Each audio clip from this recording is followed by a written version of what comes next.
It's been a while since we've done a Prime Talk episode, and I thought I would start off this episode this week with this upcoming Wang Jinzia toys. Sorry, I butchered the crap out of that. W01HXZ Transformers Rise of the Beast DXL Bumblebee. And I have to say, like I came across this actually because I saw a video on YouTube of, there's this YouTube channel that does like, they basically do transformations of like all kinds of different things and to music basically, and they're very smooth, and they're very how they do their transformations, very smooth. It's very good. And I was like, whoa, I've never heard of this one. So then I just kind of looked at Show Z Store, because I mean, granted, what people might say about Show Z Store, I know I've heard whispers and people say like, oh, Show Z Store has terrible customer service, or like, you know, they're shady or whatever. I have been using Show Z Store now for like over 5 years, and every single time I've had an issue, like where a figure was broke on me,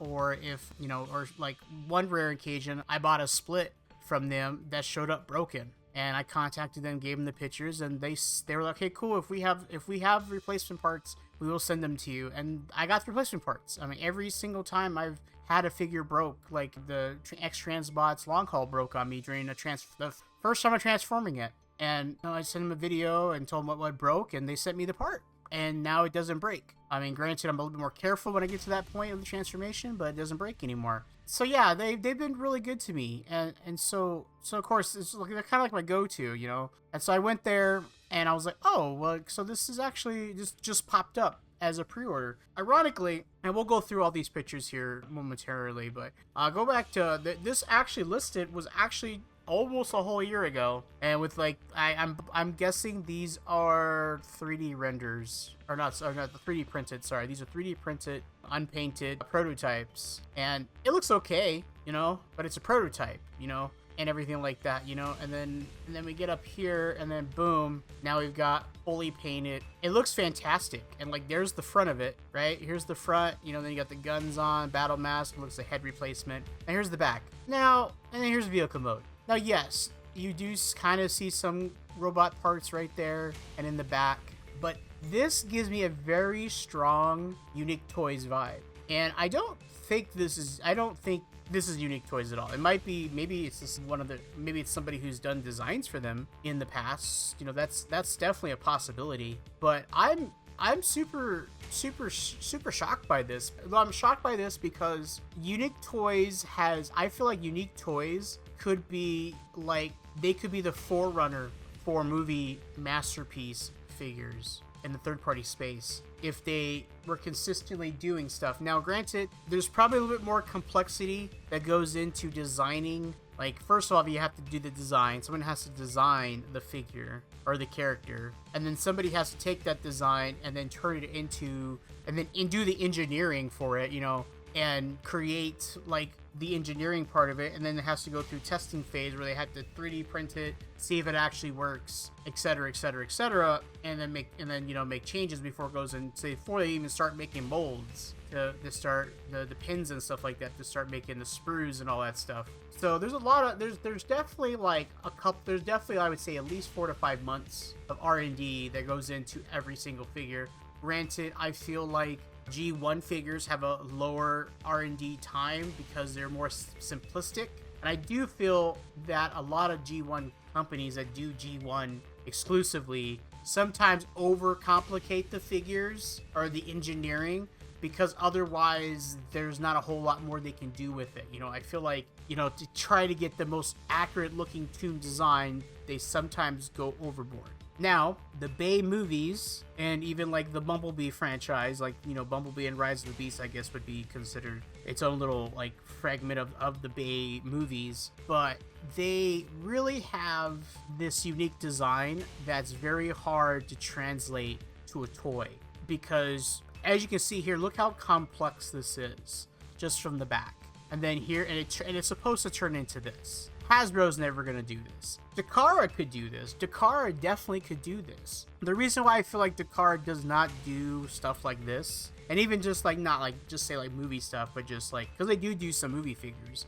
but I feel like there's this level of like, oh, you have to go through like channels, like, oh, like you can't do that because of regulations, like because they're selling it on official market, so there's regulations they have to abide by. Like, I don't know what it's called, but like, you know, like Hasbro, people complain about Hasbro figures being like what they are, but they also have to remember that they're selling these at massive retail levels, and there's a lot of the third-party figures would never sell, even if they could, even if, say, somehow. And the reason why, like, say, Hasbro is able to sell, like, say, a leader class figure now at $60, or versus the same size of figure sold by a third-party company for over 120, what's the difference? Well, the difference is that the Hasbro one is mass producing these. So they are producing tens of thousands of units constantly. You know, like, I don't have any kind of official numbers, but you could arguably say that, like, leader class Optimus Prime,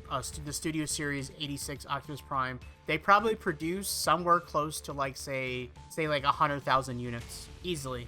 Like, maybe it's too high of a number. Even say half of that, 50,000 units. So 50,000 units, it's a commander class, so maybe they don't expect to sell as many, but it's Optimus Prime, so they probably expect to sell a lot. Versus a third-party company who created the exact same Optimus Prime from the 86 movie, but theirs is, say, $175, right? And it comes with a trailer and all that stuff too. But they only produce like maybe like 6,000 units, maybe 10,000 units. I don't have any official numbers on how many how many figures does Fans Toys create when they go, okay, we're gonna make Ironhide. How many do they make? You know, and usually once they make them and they're done, they move on to the next one. They, like, a lot of times these companies they repurpose the molds for other things. So once they've done the initial run, that's why a lot of, like, third-party companies, you never see reissues. Like, very few times do you see reissues with companies. A lot of times, if it's a reissue, it's because it's a mold that they know they can, like Seeker molds. They know they can make the rainbow with those, you know. So those tend to get, you know, reissued. Now, Legend class figures tend to get reissued a lot more often than Masterpiece, because the sprues and molds for those, they can do more with the mold. So they probably can keep those molds a lot longer while developing new stuff versus Masterpiece. So, and there's only so many like factories in China that are willing or even doing this. So it makes me think that this is a startup company. They have this, and then the other one, they have another figure that's on the way, that's a Scourge, right? So between those two, like, nobody knows who this company is besides a couple of YouTube videos that I've seen. I'm sure the people have seen too. Like, how do we know that okay, they're gonna do this figure, and this figure is 11 inches, so it's not even Masterpiece scale. It's not a Masterpiece scale, so it's not gonna scale. So this isn't necessarily gonna scale with your, say, existing, say, Masterpiece movie figures. Now, granted, that Rise of the Beast Optimus Prime that was done by, I think, ABC Toys, I think is who did it, which I love that figure. It's a really big, bulky figure, but that thing is not Masterpiece scale. It is way bigger than everything else. So it's kind of its own little, like, thing. But I think an 11-inch Bumblebee would look perfect with that because of the scaling. But here's the thing: are they going to do their own Optimus Prime? Right? Are we gonna get Bumblebee, and then is Scourge gonna, like, fall to the wayside, and then boom, they're done, and then the company disappears, and we don't get like an RC. I would love to see an RC. I would love to see an RC from Rise of the Beast. I think she's like a little shorter than Bumblebee, so like 11 inches. So say like a 9-inch size within this scale that they are starting, a 9-inch scale RC. And then Optimus would probably have to be like 17 inches at least to be able to be in scale with B, which means the Scourge, and this Scourge is MP scale. So we have a little bit of a, like, so okay, so it's 32 centimeters, so it's 12 inches tall. It's 12 inches tall, and he's 11. So he's just a little bit taller than B, but I don't know. I felt like Bumblebee was like half the size of Scourge. So I don't know. Like, I feel like he's a little. This Bumblebee's probably too big. Now I have the official Dakara Bumblebee from the Bumblebee movie. You know, that turns into the Volkswagen.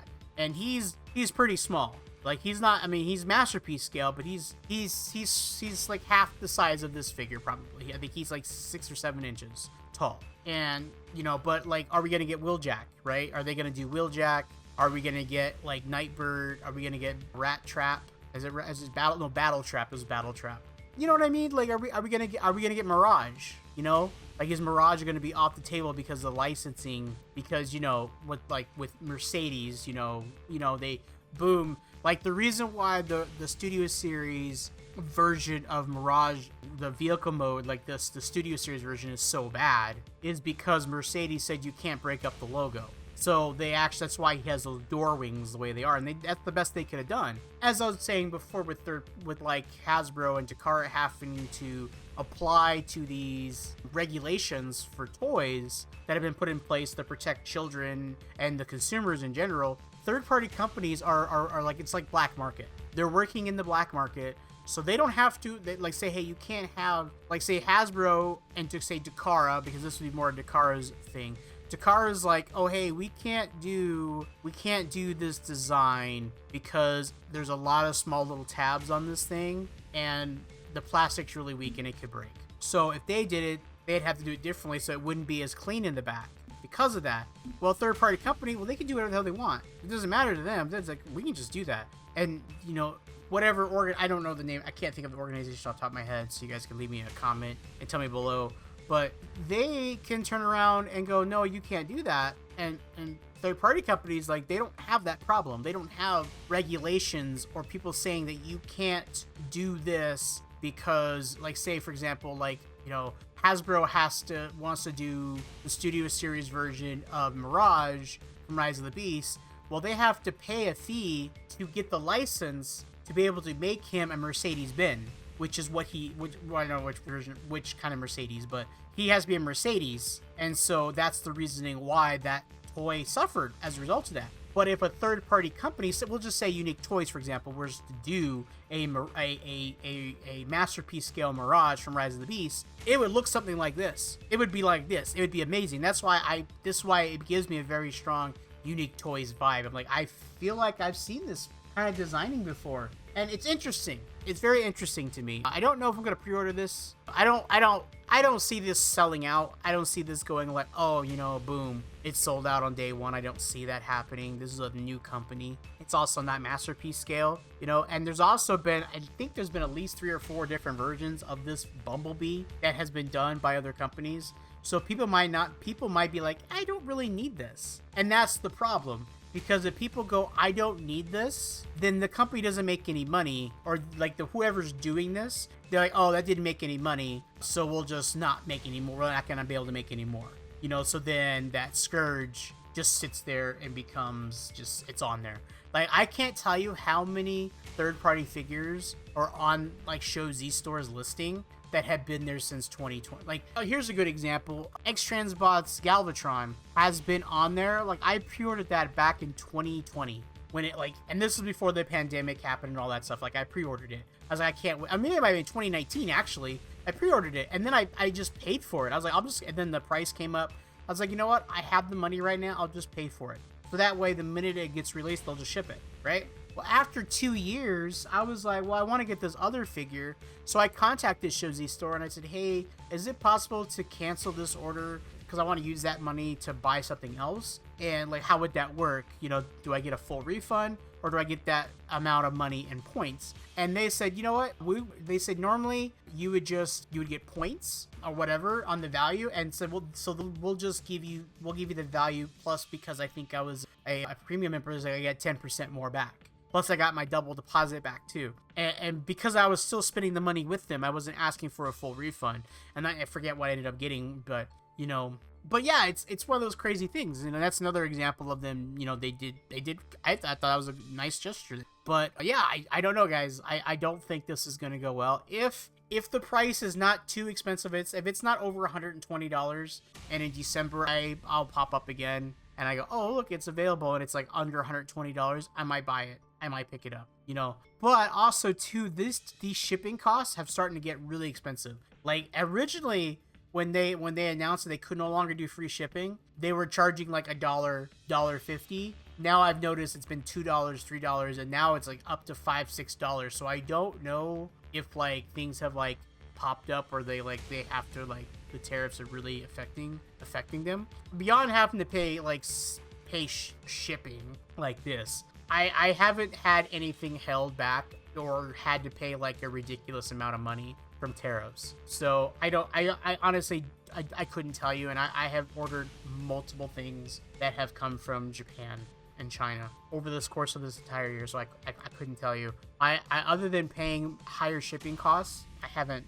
had any issues. I haven't had any issues where I go, I'm not buying that, if that makes sense. So anyways, guys, thank you guys so much for watching today. I hope you guys enjoy watching today's episode. I'm gonna be trying to do these at least twice a month now, so I don't know what I'm gonna do for the next one, but we'll find out when we get there, guys. But thanks for watching, and as always, until next time.